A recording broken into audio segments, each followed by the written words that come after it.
몇 년 전에 한국에서 아주 충격적인 사건이 있었습니다.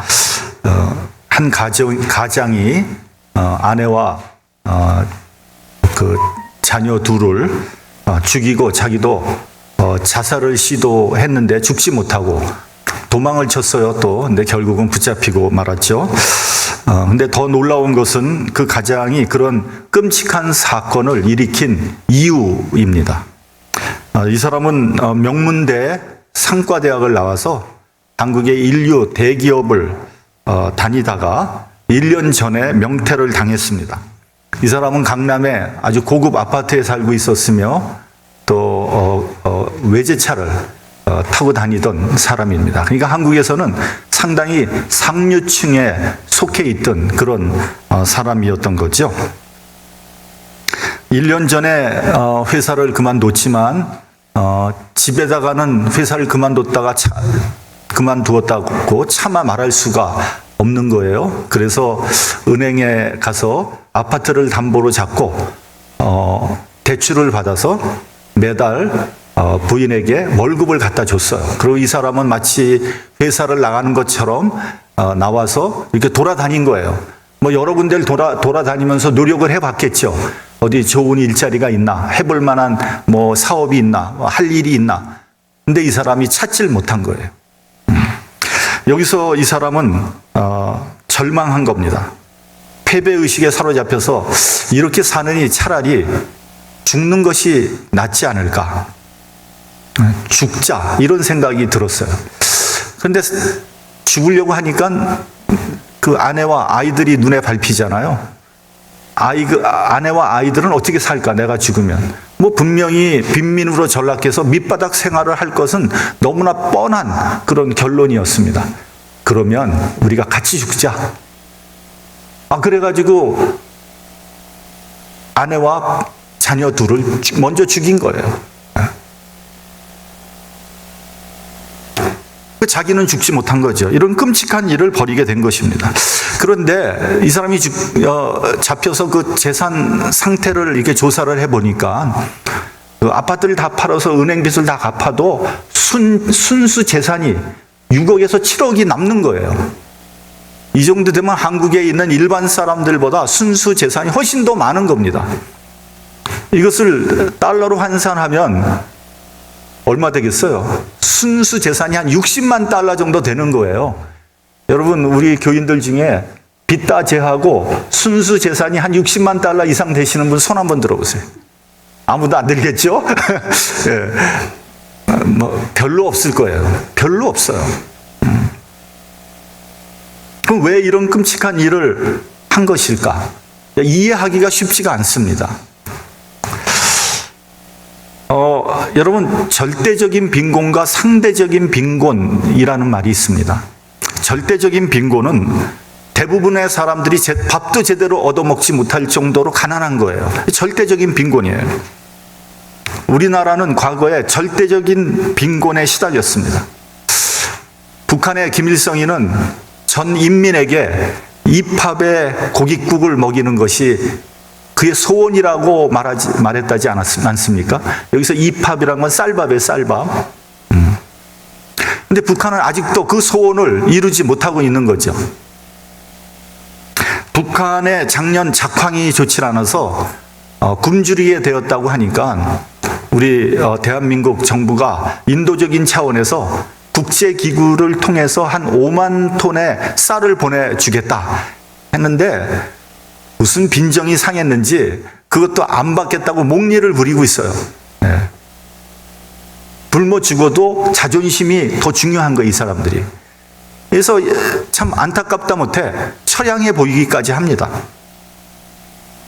우리나라도 1960년대에 국민소득 100달러 선에 아주 최빈국에 속해 있었던 나라입니다.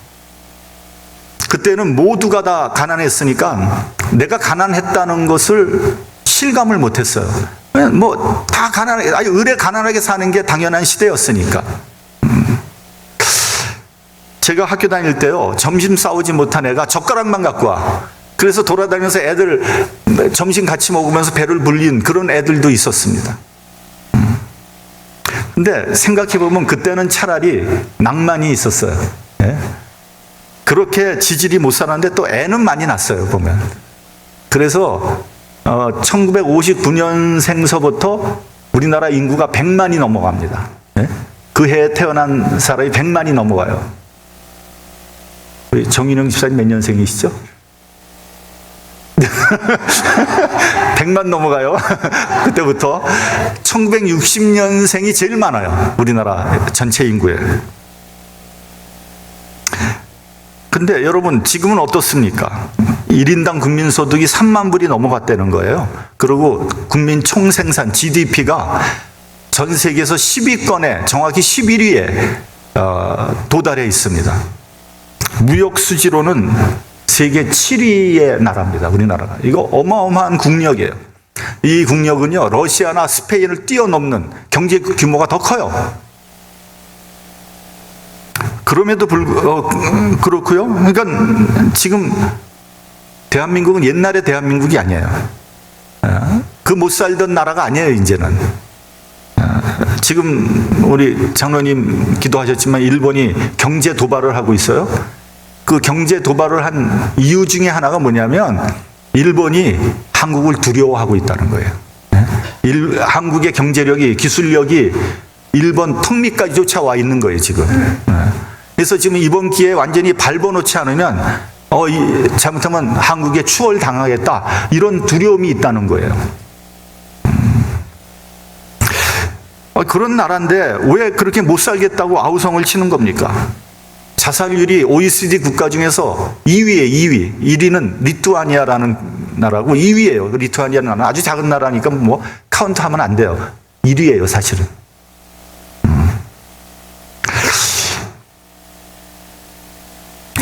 왜 그런 겁니까? 잘 사는데 이게 뭐냐면 상대적인 빈곤 때문에 그런 거예요. 그러니까 내가 못 사는 게 아니라, 내가 밥 먹을 게 없는 게 아니라 남이 잘 사는 게 그걸 보고 못 견디는 거예요. 남은 외제차 타고 다니는데 나는 현대 엑센트 타고 다니니까 창피한 거예요. 남은 해외여행 다닌다는데 우리 가족은 집구석에 있어야 되니까 이게 한심해 보이는 거죠. 그 온 가족을 죽인 가장은 바로 그런 상대적인 빈곤에 시달린 사람이에요. 그러니까 자기 친구, 자기 동기 뭐 잘 나가고 있어요. 근데 자기는 앞으로 어떻게 살아가야 할까를 걱정하고 있는 거니까 막 절망이 되는 거죠. 언제 집이 은행에 차압당할지 모릅니다. 아이들 과외는 시켜야 되죠. 인류 대학 보내야 되죠. 문화적인 혜택도 받아야 되죠. 생활 수준은 잔뜩 높아져 있는데 그걸 뒷받침할 능력이 안 되는 거예요.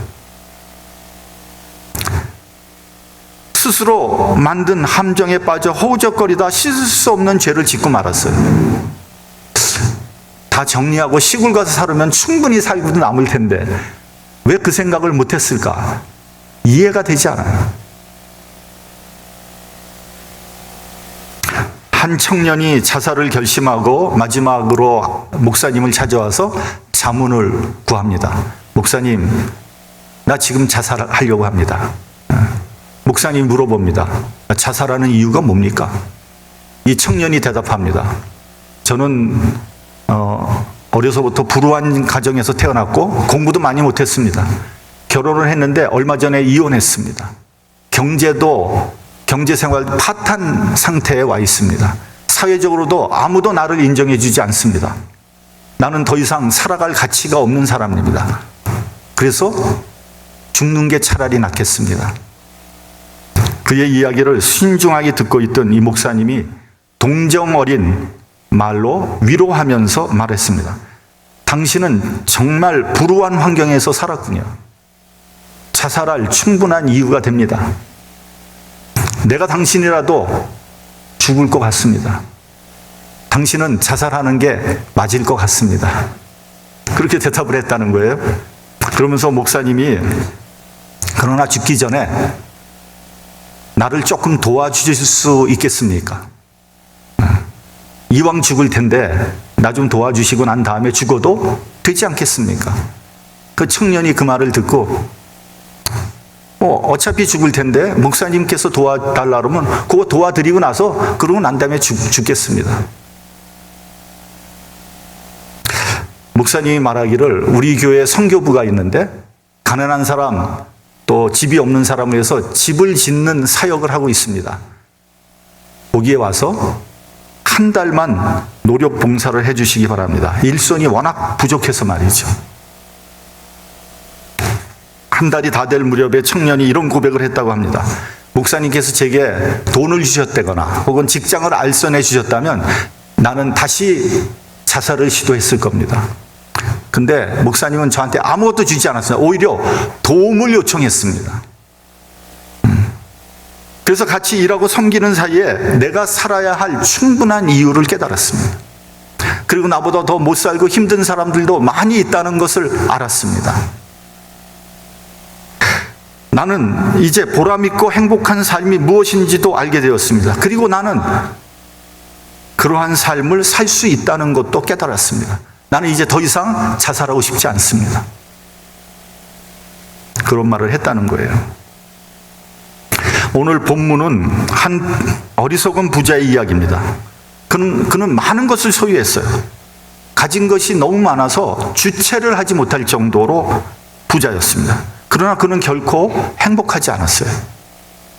저는 이런 생각을 한번 해봤습니다. 이 사람이 만약에 가난하고 병들었다면 어떻게 되었을까? 제가 생각하기에 이 사람은 예수님을 인격적으로 만났고 또 구원을 받았을 것이라고 저는 생각합니다. 그래서요, 여러분, 뭐 병들거나 혹은 실패하는 게 꼭 불행한 것만은 아닙니다. 그것이 예수님을 만날 수 있는 절호의 기회가 되기 때문입니다. 실제로 복음서를 보면 많은 사람들이 물리적으로 예수님을 만났어요. 거기는 부자들도 있었고요, 권력자들도 있었고요, 종교 지도자들도 있었습니다. 그런데 이런 사람들은 대부분 예수님을 인격적으로 만나지 못했습니다. 아니, 만날 필요가 없었어요. 왜요? 그가 가지고 있는 거, 누리고 있는 것이 너무 많았기 때문에. 예수님을 뭐 부족한 게 없는 거예요. 예수님 만날 필요가 없는 거예요.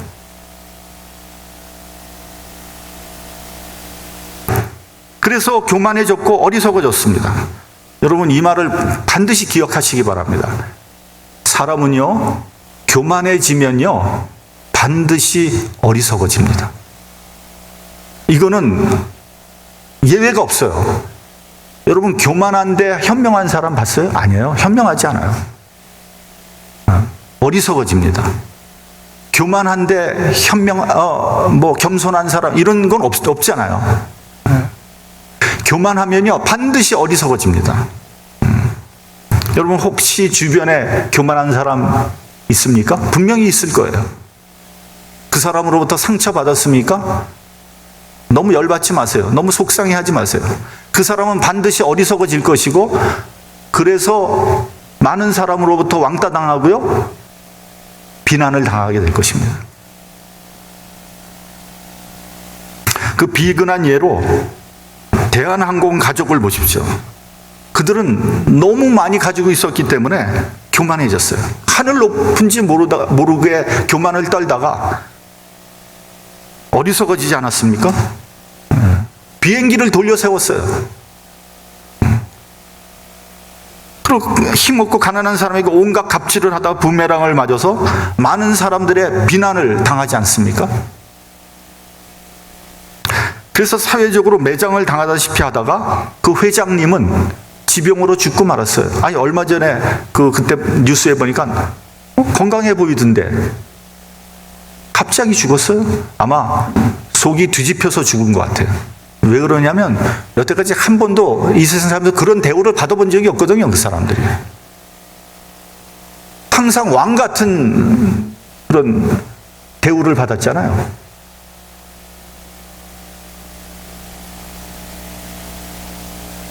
들려오는 소리는 3남매가 재산 상속을 놓고 주도권 싸움을 하고 있다고 합니다. 충분히 그러고도 남을 인간들이에요. 저는 그것을 불필요한 재산이라고 말하고 싶어요. 불필요한 재산이에요. 그 많은 돈을 감당할 만한 인격이 안 되는 거예요. 자기의 한계를 넘어선 자기의 관리 능력을 넘어선 너무 지나친 이것이 문제입니다. 이것은 축복이 아니라 저주요 재앙이에요. 오늘 본문을 보면 한 사람이 예수님께 나와서 부탁을 합니다. 형을 명하여 유업을 나와 나누게 하소서. 이 사람은 예수님에 대한 소문을 들었어요. 어떤 소문 들었냐면 예수님은 모든 문제를 다 해결해 주시더라, 이런 소문을 들은 거예요. 많은 사람들이 예수님의 소문을 듣고 예수님 앞에 나와서 자기 마음속에 있는 그런 문제와 소원을 다 내놨어요. 그리고 해결을 받았죠. 뭐 이런 겁니다. 어떻게 하면 영생을 얻을 수 있습니까? 내 자녀가 병들어 죽게 생겼는데 오셔서 기도 좀 해주세요. 귀신 들렸는데 귀신 좀 내쫓아 주세요. 그 나름대로 절박한 문제를 가지고 나왔어요. 그리고 그 사람들은 응답받았습니다. 근데 이 사람은 예수님 앞에 나와서 기껏 한다는 소리가 뭐냐? 재산을 나누어 달라는 거예요. 예수께서 이렇게 대답하셨습니다. 누가 나를 너희의 재판장이나 물건 나누는 자로 세웠느냐? 참으로 어리석고 바보 같은 부탁을 한 거예요. 여러분, 좋은 질문을 해야 좋은 답을 얻을 수 있는 겁니다. 여러분들은 좋은 질문을 하는 성도들이 되기를 바랍니다. 많은 사람들이요, 교회에 와서 엉뚱한 질문을 합니다. 그리고 엉뚱한 기도를 해요. 하나님, 부자 되게 해주세요.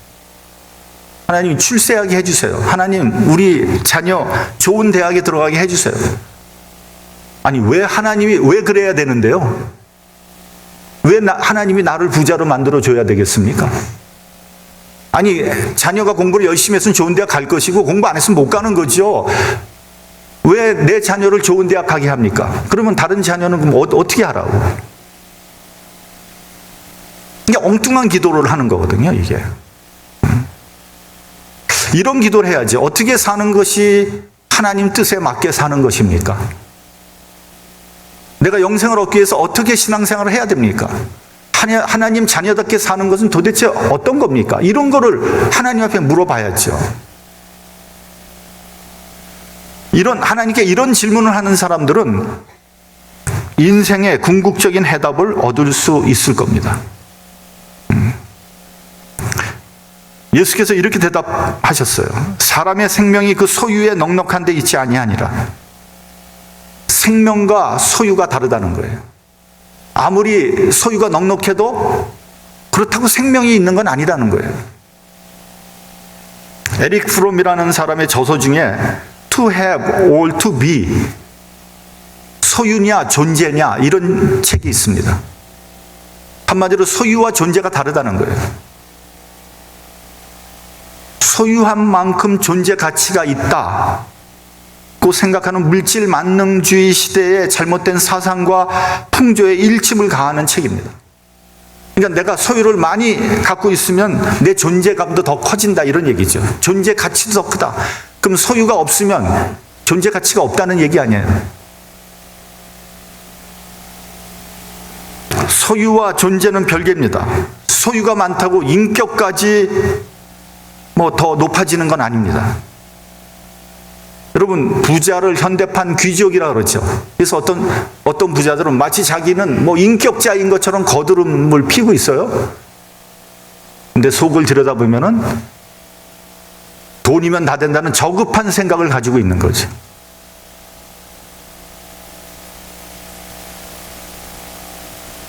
사도행전 8장을 보면 베드로와 요한이 사마리아인들도 복음을, 하나님 말씀을 받았다 하는 그런 말을 듣고 가서 그들을 위해서 기도하고 안수해 줬어요. 그러니까 안수를 하니까 그들이 성령을 받게 됐어요.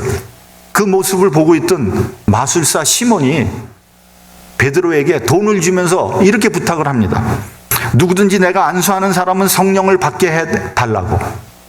그때 베드로가 뭐라고 말했습니까? 내가 하나님의 선물을 돈 주고 살 줄로 생각하였으니 내 은과 내가 함께 망할지어다. 여러분, 하나님의 은혜를 돈과 맞바꾸려고 하는 사람은 망하고 말 것입니다. 제가 평신도 때 옛날 얘기죠. 시카고에서 알아주는 부자가 있었는데 이 사람은 주의 종을 정말 자기 집의 하인처럼 쓰는 사람을 봤어요. 그러니까 그 목사님은 마치 가정교사처럼 그 가정 목사예요. 가정 목사. 그 무슨 일이 있으면 가서 매일 아침 가가지고 기도해주고 축복해주는 게 이래요. 그럼 그렇게 하면은 생활비를 섭섭지 않게 받은 것 같아요. 그렇게 해서 하나님으로부터 더 축복받고 더 부자가 되려고 하는 그 부자의 어리석은 생각도 문제지만, 소위 목사라는 자가 부자에게 아첨하면서 생활비를 받아 챙기는 것은 정말 타락의 끝을 보여주는 행태입니다. 예수님은 사람의 생명과 소유가 별개라고 했습니다. 여기서 나오는 생명이라는 말의 원어는 조에라고 합니다. 이것은 그냥 사람의 목숨을 얘기하는 것이 아니라 영원한 생명을 의미하는 단어입니다. 영생을 어떻게 돈으로 살 수 있겠습니까? 말도 되지 않는 말이죠. 그런데 종종 교회에서 그렇게 좀 오해하는 분들이 있어요. 하나님께서 내가 돈을 많이 내면 하나님께서 나에게 은혜를 주시겠지? 나를 구원해 주시겠지? 천만의 말씀이에요. 11조를 10만 불 하면 하나님께서 100만 불을 주시겠지? 전 그런 사람 진짜 봤어요. 11조 10만 불 내, 정말. 통이 크긴 크더라고요. 100만 불은 못 벌더라고. 근데 그것은 돈으로 하나님의 은혜를 사려고 하는 그런 것입니다. 하나님의 은혜에 감사해서 헌금을 하고 헌신을 하는 건 맞지만, 헌금을 하면 은혜를 주시는 건 아니에요. 순서가 뒤바뀌면 안 됩니다. 소유와 인격도 별개예요. 돈이 많다고 인격도 좋아지는 거 아니에요. 소유와 건강도 별개입니다. 내가 돈이 많다고 건강한 거 아니잖아요. 미국의 그 부호, 그 유명한 하워드 휴즈라는 사람은 강박 장애를 가지고 있었다고 합니다. 이 사람은 더러운 거를, 그 꼴을 못 보는 거예요. 그런 사람들이 있죠. 뭐 머리카락 하나 떨어진 것도 그냥 그렇게 짚는 사람. 하워드 휴즈는 그런 강박 장애를 가지고 있었어요. 그래서 사람과 악수를 하면은 집에 가서 그냥 손을 닦는 거예요. 팍팍. 어느 정도 피가 날 정도로. 야, 대단하잖아요. 문고리가 더럽다고 문을 못 열어. 다른 사람이 문을 열어줘야 돼. 그래야 자기는 나가는 거예요. 네. 죽기 얼마 전에는요, 아무것도 입지 않고 나체로 살았대요. 옷도 들어온 거예요, 옷도. 그러고 그냥 멸균된 방에서 멸균된 통조림만 먹고 살아요. 영양실조로 죽었어요. 네. 돈이 아무리 많은들 그게 무슨 소용이 있어요? 생명하고 아무런 관계가 없는 거예요. 소유와 생명은 별개입니다. 하나님께서 생명도 주시고 재산도 주셨어요. 그 모든 것은 하나님으로부터 온 거예요. 하나님이 주셨다는 것을 인정하면 어떻게 사용해야 됩니까? 하나님의 뜻대로 사용해야 돼요. 그렇지 않을 때 하나님께서 심판하십니다. 여러분, 하나님께서 우리에게 재산을 주신 목적이 있는 거예요. 나 혼자 잘 먹고 잘 쓰라고 준 거 아니에요. 나에게 그만큼 큰 책임을 주신 거예요. 그래서 돈을 버는 것도 중요하고 돈을 보존하는 것도 중요하지만, 문제는 재산을 어떻게 쓰느냐가 진짜 중요한 거예요. 하나님 뜻대로 쓰지 않으면 그 사람은 심판받는 거예요. 어떤 권사님이 갑자기 돌아가셨어요. 스라에 아들이 한 명 있어요. 그래서 그분의 그 장례를 논의하려고 그 아들하고 얘기하는데, 그 권사님의 친구분이 저희 옆구리를 이렇게 찌르는 거예요. 그래서 왜 그러세요? 그랬더니 얘기 좀 하재요. 그래서 예, 얘기하세요. 그랬더니 이 말을 아들에게 꼭 전해달라는 거예요. 어머니 뒷정리를 꼭 아들이 해야 된다는 거예요. 그래서 왜요? 그랬더니 장롱에 분명히 돈이 있을 거예요. 네. 돈이 있는지 없는지 내가 모르겠어요. 근데 그 말을 그대로 제가 전했습니다. 여러분, 돈이 있으면요, 그 돈 다 쓰시고 돌아가시기 바랍니다. 네. 그 돈 몇만 불 자식한테 줘봐야 그거 도움 안 돼요. 돈 많이, 재산을 많이 주면요, 자식들 간에 싸움만 생겨요. 네. 돈은 내가 써야지 그게 내 돈이에요. 뭐 아무리 내 주머니 속에 있고 뭐 장롱 속에 있다고 해서 그게 내 돈 아닙니다, 여러분. 여러분, 밥상에 산의 진미가 차려져 있어요. 무슨 소용이 있어? 내가 먹어야 내 거죠. 네. 내 입으로 들어간 것만 내 것입니다. 그러니까 너무 돈 아끼지 말고요. 드시고 싶은 거, 맛있는 거 사서 드세요. 나중에는요, 먹고 싶어도 먹지 못할 때가 반드시 옵니다.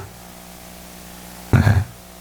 전도서 2장 21절을 보면 이렇게 말씀합니다. 어떤 사람은 그 지혜와 지식과 재주를 써서 수고하였어도 그 얻은 것을 수고하지 아니한 자에게 업으로 끼치리니 이것도 헛된 것이라. 큰 해로다. 그러니까 이 사람이 자기의 지혜와 지식, 자기 능력을 다해서 돈을 많이 벌었어요. 근데 그걸 엉뚱한 사람이 다 가져간다는 거죠. 다 헛된 거라는 거예요. 그리고 그 뒷말이 더 결정탑니다. 그것이 큰 해가 된다는 거예요. 그것 때문에 심판받는다는 거예요. 그게. 오늘 본문에서 부자는 말합니다. 내 영혼아, 여러 해 쓸 물건을 많이 쌓아두었으니 평안히 쉬고 먹고 마시고 즐거워하자. 과연 부자의 그런 생각대로 그 많은 것을 즐길 수 있을까요? 우리 한 본문 20절을 한번 보도록 하겠습니다. 본문 20절. 자, 시작. 하나님은 이르시되 어리석은 자여, 오늘 밤에 내 영혼을 도로 찾으리니 그러면 내 준비한 것이 누이 것이 되겠느냐 하셨으니. 오늘 밤에 내 영혼을 도로 찾으리니 내 준비한 것이 누구의 것이 되겠느냐.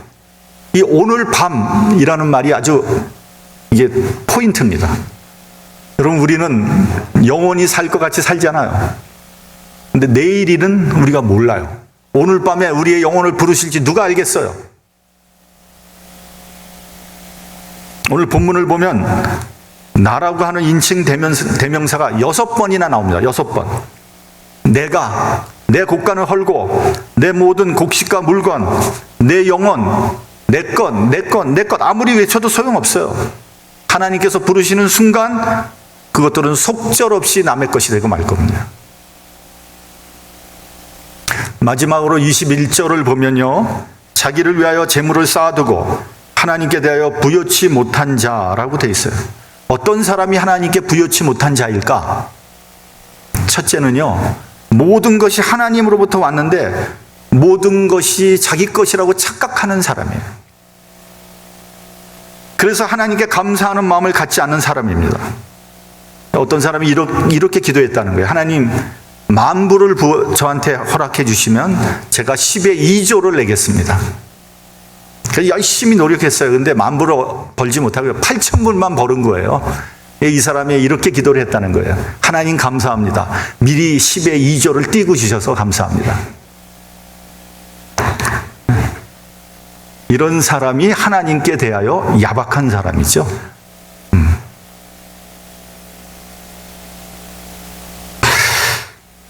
둘째는 하나님께서 주신 재물을 이웃과 나누지 않는 사람이에요. 아까 말씀드렸죠? 내가 돈을 많이 번 것은 하나님께서 나에게 그만큼 책임을 주신 거예요. 여러분이 공부 많이 했다면, 여러분이 박사학위 받고 지식이 많다면 그거 여러분 혼자서 쓰라고 한 거 아니에요. 여러분은 그런 많은 혜택을 받았으면 그 혜택을 나눠야 되는 거예요. 그것을 알지 못하고 자기 자신만을 위해서 사용하는 것은 하나님의 몫을 가로채는 겁니다.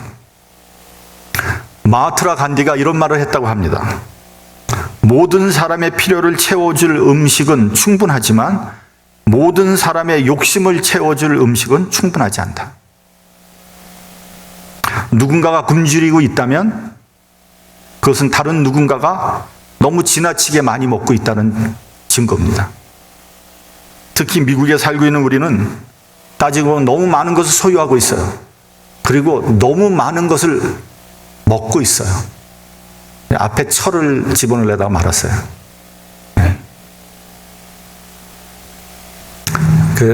너무 많이 먹고 배가 불러가지고 막 운동하고 절대로 그러지 마세요. 먹는 것도 줄이세요. 뷔페 가지 마세요. 우리 교인들 목사님한테 대접한다고 뷔페대로 가지 마세요. 제가 이래서 지금 잠깐 배가 나오고 있어요. 하지 마세요. 돈에 목숨을 걸고 돈의 노예가 된 어리석은 인간이 되어서는 안 됩니다. 우리에게 불필요한 것이 없는지 한번 살펴보시기 바랍니다. 쓰고 남는 것이 없는지 한번 살펴보세요. 나에게는 엄격하고 철저하고 하나님께 부요한 성도들이 되시기를 주님의 이름으로 축원합니다. 네, 기도하겠습니다.